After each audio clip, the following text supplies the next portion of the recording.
Welcome to a new episode of Cheaters Always Cheat. Like, subscribe, and share to stay connected. I first met my partner 15 years ago while working at a restaurant together. She was a hostess, and I was a server. She had recently moved from Connecticut to the Bay Area in California. Since everyone in our friend group worked at the restaurant, we naturally became friends. Now, let me take a moment to be honest about myself. I'm far from perfect and have made plenty of mistakes in my life, including within this relationship. However, I still believe that deep down, I'm a genuinely good person. Now let's get back to the story at hand. At some point, while we were just friends and colleagues, my mother, who had been diagnosed with a terrible disease, passed away. I want to take a moment to acknowledge that I'd been struggling with the fact that my mother was passing throughout that time, even though I tried to hide it with a smile. To cope with the pain, I found solace in closeness. I did it with numerous women, as it was never difficult for me given that I'm considered an attractive man. But that's a story for another time and place. After that, I started losing myself mentally. Honestly, I felt like life wasn't worth living anymore. You see, my mother had left me when I was just 3 years old, and I was raised by my offensive alcoholic father and stepmother. It was a challenging upbringing, to say the least. Yeah, my mom actually came back into my life a few years later. However, when I lost her again, something inside me broke. I knew it was permanent this time. I mentioned this so that people reading can understand the state of my mind at that time. I completely lost myself in pursuing relationships with women to numb the pain of losing my mother. It was during this period that I met the mother of my children. Not the cheating girlfriend, by the way. We became engaged, and things were great until it all fell apart due to the lies I had told her about myself. No, it wasn't about cheating, but rather creating an untrue version of myself to win her over. I only bring up the baby mama to provide some context. It's important to note that I wasn't perfect, and this is where my cheating girlfriend comes into the picture.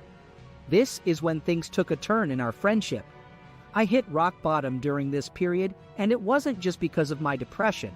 It was also due to unstable living situations and a phony friend I met through work, who later became the girlfriend I caught cheating. I found myself moving from one place to another, renting rooms, but none of them provided a stable environment. It wasn't because I couldn't afford it, but because of the constant drama caused by the people I was renting from. The last straw was when that fake friend pulled a knife on me over a phone bill. Interestingly enough, this same ex-friend was the one who initially tried to set me up with my cheating girlfriend. I resisted the idea for a long time, having multiple reasons for not wanting to pursue a relationship with her. It wasn't just that I was determined to repair my relationship with the mother of my children, but I also wasn't physically attracted to my cheating girlfriend. I don't mean to sound shallow, but if someone saw us together, they would question why I'm with her. They might think I'm settling and could do better. I'm specifically referring to physical appearance here. Now, as a friend, she was actually one of my closest friends at that time. She was there for me and helped me through the pain of losing my mom, which still hurts even after over a decade, and after the incident with my fake friend and ex-roommate. Yay, forgot to mention that. She offered me a place to stay because otherwise, I would have been sleeping in my car until I found a new place. Over the next couple of years, I tried and failed to mend the relationship with the mother of my children. I have one biological child and one who isn't biologically mine. Despite that, I consider myself a good guy because I stepped up and continued to take care of her eldest child as if they were my own. I'm not claiming to be a perfect angel, but I genuinely strive to be a good person. However, things took a different turn when I allowed myself to start having a physical relationship with my friend, knowing that she wanted more from me than I did from her. From the beginning, I warned her that dating would be a bad idea and could ruin our friendship. Eventually, we ended up in a relationship together. I'm not sure if it's because I had lost hope in my own life and settled for whatever was given to me. Maybe it's because I thought I could finally find true love if I didn't focus on appearance. In hindsight, I know I shouldn't have slept with her, but I can't change the past. I have to admit that I was dealing with my own personal struggles. Now, before I go any further, let me explain when things started to go downhill.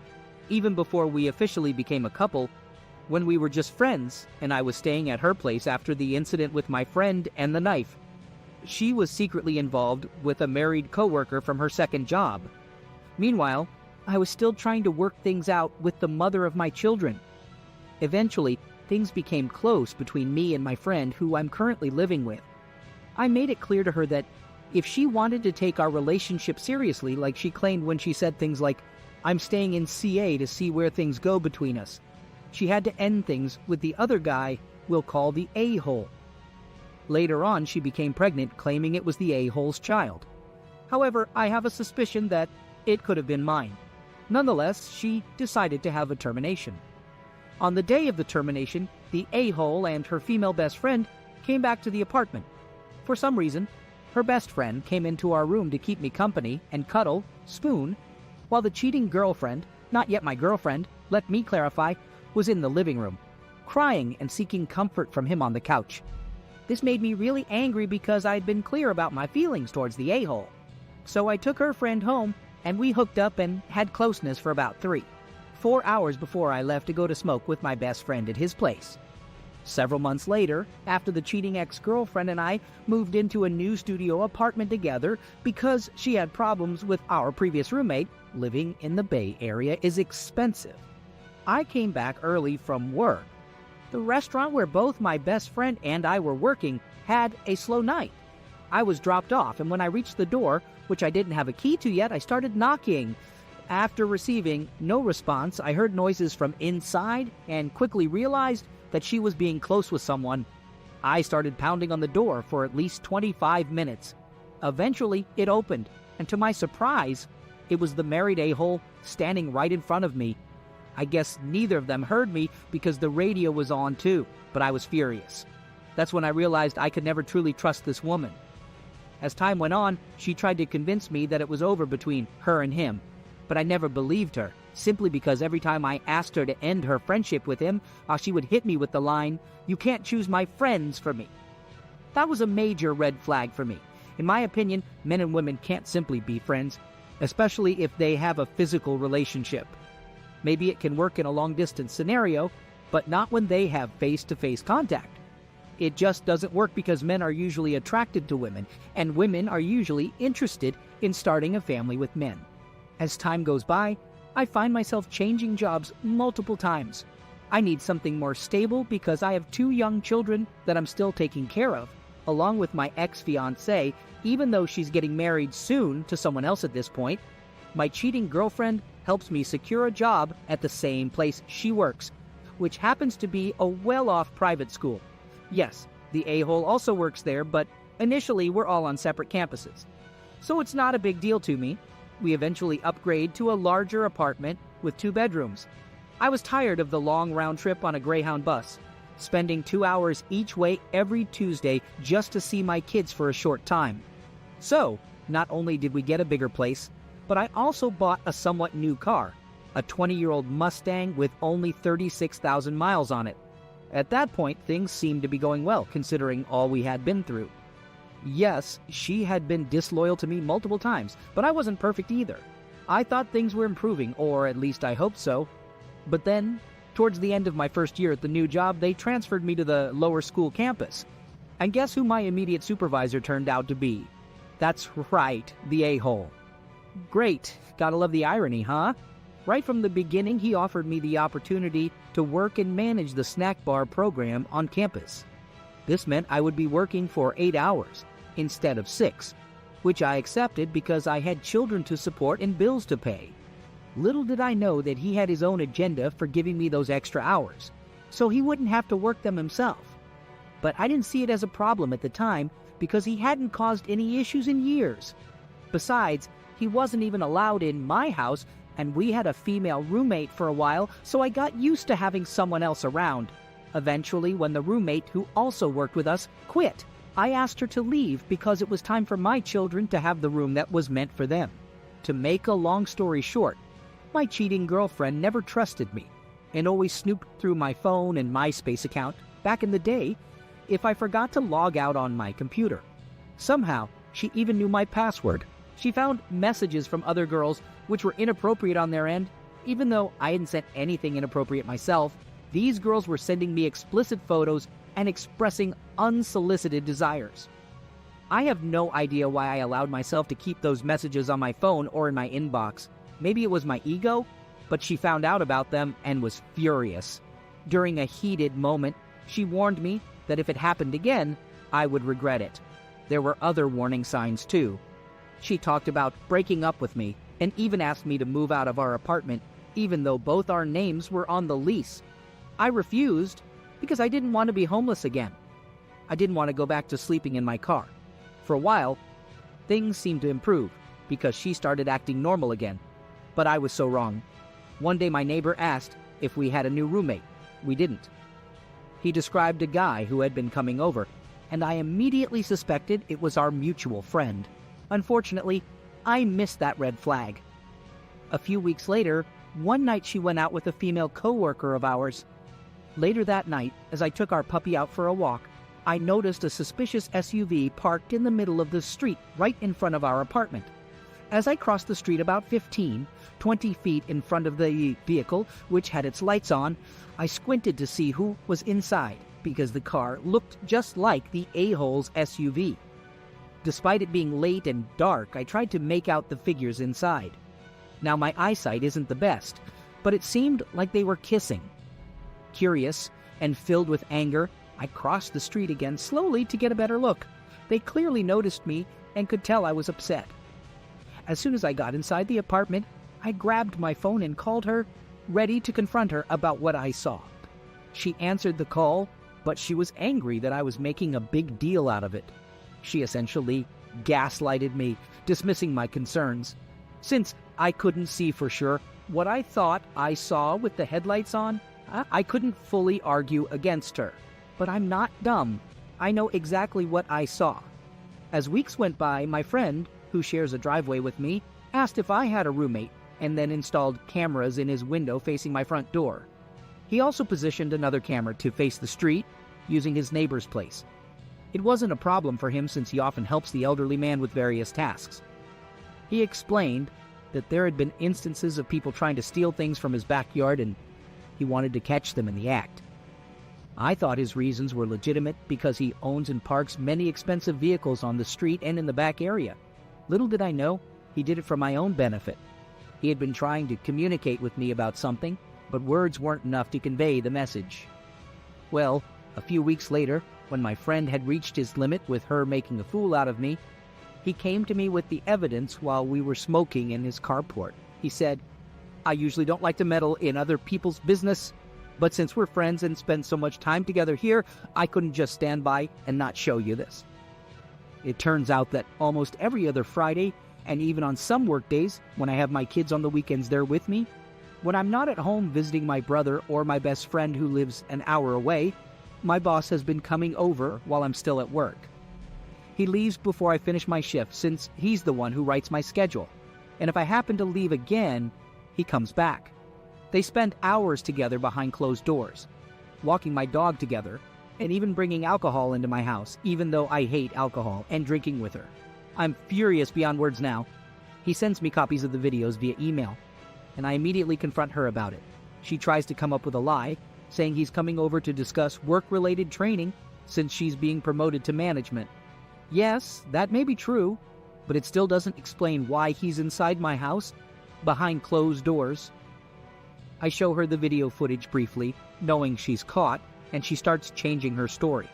She admits that she messed up, but she claims that what she did wasn't as bad as what I did. I respond by saying that I didn't get physically involved with anyone, that they were the ones reaching out to me, not the other way around. I emphasize that I didn't get caught doing anything inappropriate, and that I wasn't cheating. She tries to argue that she didn't cheat either, that he was just there for her to talk to about our problems and offer support. Then I told her to look up the term emotional cheating on Google and read it out loud in front of me. She reluctantly did it, and immediately she became less argumentative. I went to the room to gather some things because I couldn't stay there for a while and needed to go for a drive. She tried to follow me into the room, attempting to hug me and crying for forgiveness. She insisted that it wasn't what I thought, that she didn't cheat. But I told her that I knew she was lying.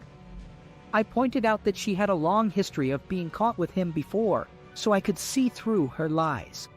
She stuck to this lie for 8 months, until I decided to deceive her by telling her that the video had sound because my friend's camera was a spy camera that could pick up audio vibrations from the window.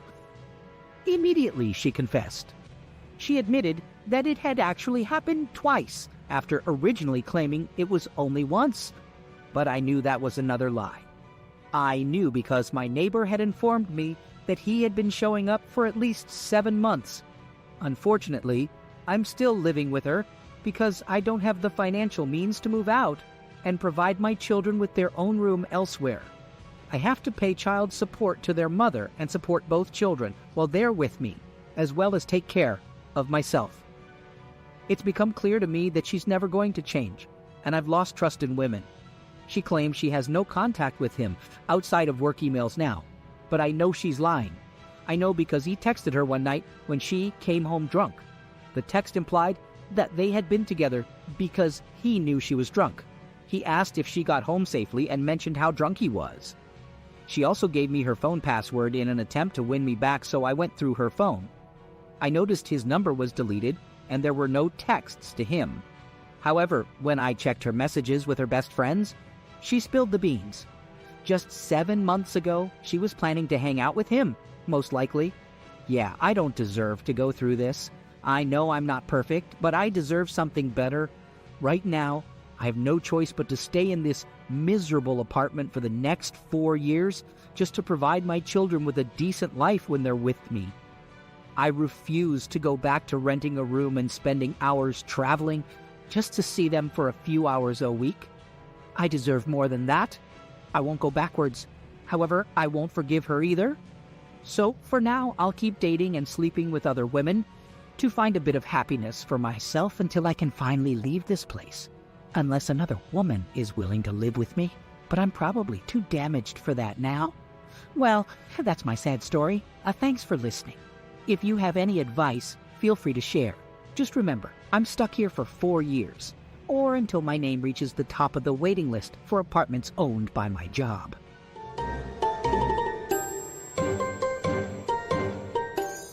Okay, this is the end of the story, so let's summarize.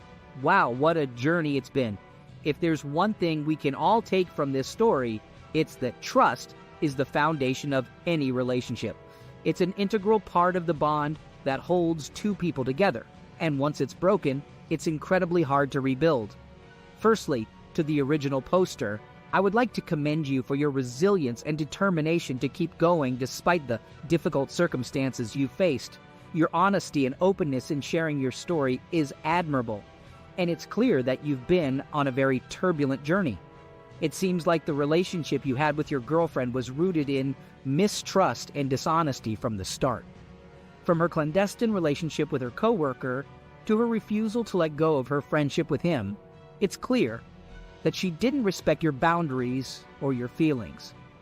Your suspicions and the eventual evidence of her cheating were the final nails in the coffin, so to speak.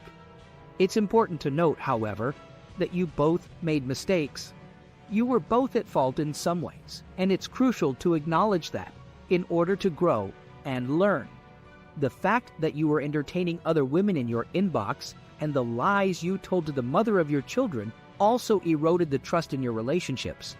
The woman who cheated on you had some serious boundary issues and didn't respect your relationship. She was dishonest and violated your trust in many ways. Despite your suspicions and your requests for her to distance herself from the coworker, she refused to honor your feelings and continued with her inappropriate actions. Moving forward, it's crucial to remember that everyone deserves a partner who respects them and their feelings. Trust and respect are the cornerstones of any healthy relationship. If there's no trust, there's no foundation to build upon. The woman who cheated on you was not capable of offering you that respect and trust, and it's clear that a relationship with her wouldn't be beneficial or healthy for you in the long run. In the end, it's all about growth and learning from our experiences. No one is perfect, and we all make mistakes. But It's through these mistakes that we learn, grow, and become better versions of ourselves. I hope that moving forward, that you can find a partner who respects you, cherishes you, and most importantly, is trustworthy. To everyone watching this video, remember, trust and respect are not optional in a relationship. They're a necessity. Choose your partners wisely and always respect yourself and your boundaries. Until next time, stay safe and stay kind. And that's all for today's video. If you enjoyed this story and found it insightful, don't forget to like, share, and subscribe. Comment down below with your thoughts on the story. I would love to hear what you have to say. And if you've been in a similar situation, feel free to share your experiences. Remember, your story could potentially help someone else who's going through the same thing.